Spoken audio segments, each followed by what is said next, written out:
جو اپنے دور کا بہت بڑا عالم اور عابد و زاہد تھا. کیسا عالم تھا کہ اس کو اسم اعظم کا علم تھا، اپنی جگہ پر بیٹھتا تھا اور اپنی روحانیت سے عرش اعظم کو دیکھ لیتا تھا. اب آپ سوچیں ایسا کہاں ملے گا.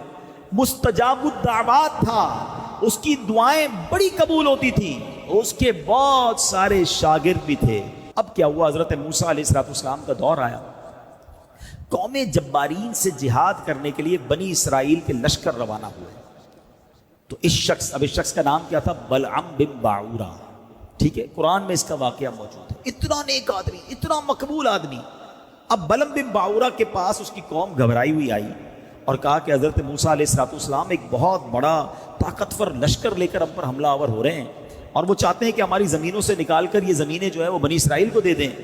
آپ مستجاب الدعوات ہیں، آپ حضرت موسیٰ علیہ السلام کے لیے ایسی بد دعا کر دیں کہ وہ شکست کھا کر واپس چلے جائیں.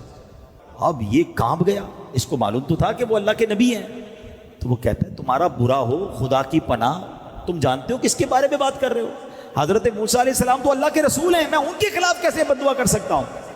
اور ان کے لشکر میں تو مومن بھی ہیں اور فرشتوں کی جماعت بھی ان کے ساتھ ہے. اب یہ قوم رونے لگی، گر گڑانے لگی، اصرار کرنے لگی. تو اس نے کہا میں چلو استخارہ کر لیتا ہوں، اگر اجازت مل گئی تو پھر دیکھتے ہیں. استخارہ کیا تو استخارے میں بھی بد دعا کی اجازت نہ آئی. تو اس نے صاف صاف اپنی قوم کو منع کر دیا اور کہا دیکھو اگر اب میں نے بد دعا کی نا تو میری دنیا بھی برباد ہو جائے گی، میری آخرت بھی برباد ہو جائے گی. اس کے بعد اس کی قوم نے کیا کیا؟ پلان بی، بڑے تحائف، مہنگے تحائف پیسے لے کر، بڑے گراں قدر بڑے چیزیں لے کر اس کے پاس گئے اور کہا کہ یہ سارے تحفے آپ رکھ لیں، بس آپ دعا کر دیں.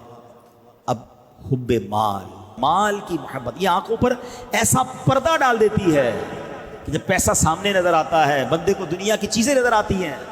اب آپ سوچیں کہ یہ شخص، اسے معلوم ہے کہ وہ اللہ کے نبی ہیں، مگر جب اتنے پیسے، اتنا مال، اتنے جواہرات سامنے آئے تو اس کی آنکھوں پر پردہ پڑ گیا، لالچ کا بھوت سوار ہو گیا اور وہ مال کے جال میں پھنس گیا. اپنی گدھی پر سوار ہو کر پہاڑ کی طرف جانے لگا. راستے میں بار بار وہ گدھی رک جاتی، مڑ جاتی، آگے نہ چلتی. یہ اسے مارتا رہا، آگے بڑھاتا رہا، وہ آگے بڑھتی نہیں تھی. اس کو بھی گویا پتہ چل گیا تھا یہ کیا کرنے جا رہا ہے.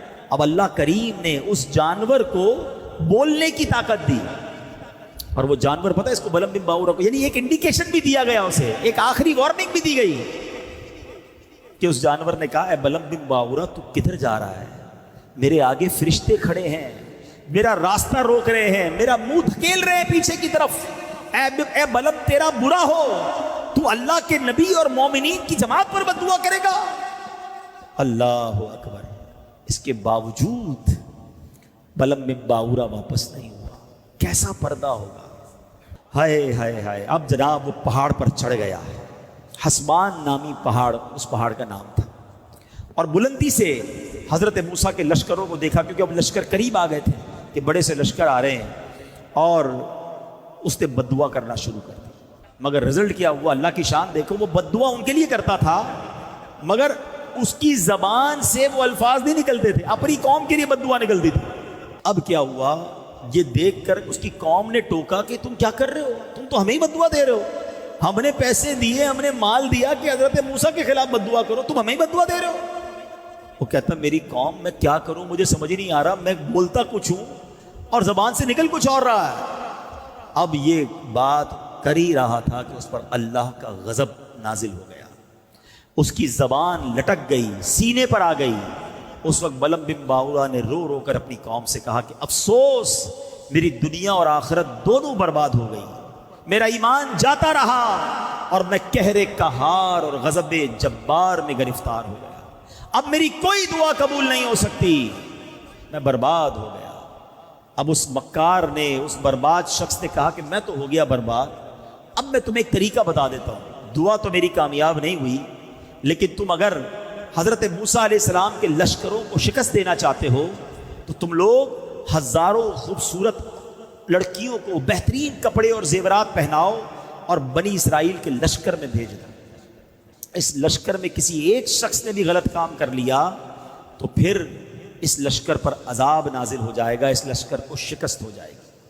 اور ایسا ہی ہوا کہ اس لشکر میں ایک شخص نے برا کام کیا اور وہ لشکر جو ہے اس کے اندر طاعون کا مرض پھیلا، پلیگ جس کو کہتے ہیں، اور گھنٹے بھر میں 70,000 افراد مر گئے اور سارا لشکر تتر بتر ہو کر نامراد واپس آ گیا۔ حضرت موسیٰ علیہ السلام کے قلب پر بڑا بڑا افسوس ہوا۔ اب دو بڑی اہم باتیں سمجھنی ہیں۔ مال کی لالچ انسان کو کہاں لے جا سکتی ہے؟ مال کی محبت دل میں ایسی مت داخل ہونے دینا کہ جب آنکھوں پر پردہ آ جائے تو بندہ بہت سارے حرام کام کر جاتا ہے۔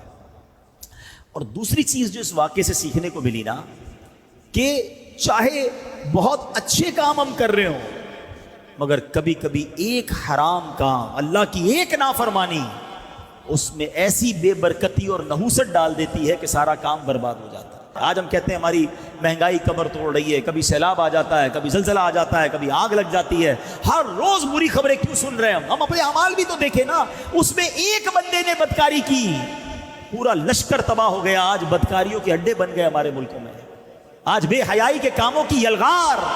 آج بتایا جاتا ہے کہ شراب نوجوان ایسے پی رہا ہے جیسے کولڈ ڈرنک پی جاتی ہے، تو پھر ہم کس بات کا انتظار کر رہے ہیں؟ ہمیں یہ واقعات قرآن و حدیث میں اس لیے تو بیان ہوئے نا کہ دیکھو ان باتوں سے رب جب ناراض ہوتا ہے تو پھر برکت اٹھا لی جاتی ہے اور بربادی مقدر بن جاتی ہے۔